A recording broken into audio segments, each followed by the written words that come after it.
Magandang araw! Ngayong araw po, isang colorful at classic na ulam ang ating lulutuin, ang chicken afritada. Sa recipe na to, siguradong mapaparami ang kanin nyo rito, kaya kung gutom na kayo ay tara na't magluto. Bago tayo magsimula, syempre kailangan muna natin ng mga sangkap. Kailangan lang natin ng manok, patatas, carrots, bell pepper, green peas, tomato sauce, tomato paste, sibuyas, at bawang. Unahin muna natin iprito ang patatas, carrots, at bell pepper. Ang purpose nito ay para hindi agad madurog ang gulay mamaya habang niluluto natin sila sa sauce.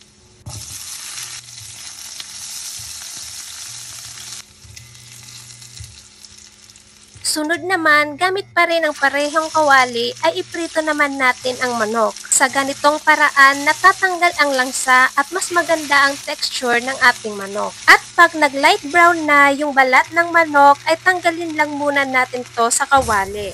Tapos, igisa na natin ang bawang at sibuyas hanggang lumabas na yung aroma nila. Tapos, ibalik natin ang manok sa kawali at isunod ang tomato sauce at tomato paste.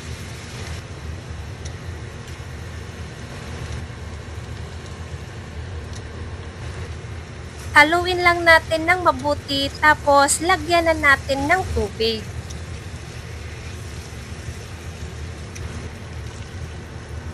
Maglagay din tayo ng patis at paminta pampalasa. Tapos, pakuluan lang natin to hanggang lumambot na ang ating manok.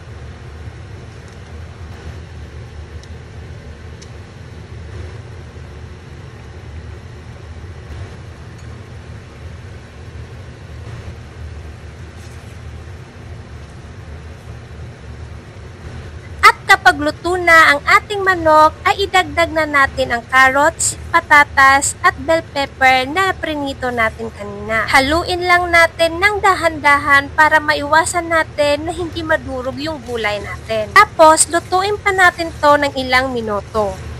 At ito na mga mare, ang ating chicken afritada. Isang simpleng ulam na puno ng kulay at lasa. Maraming salamat po sa panonood. God bless!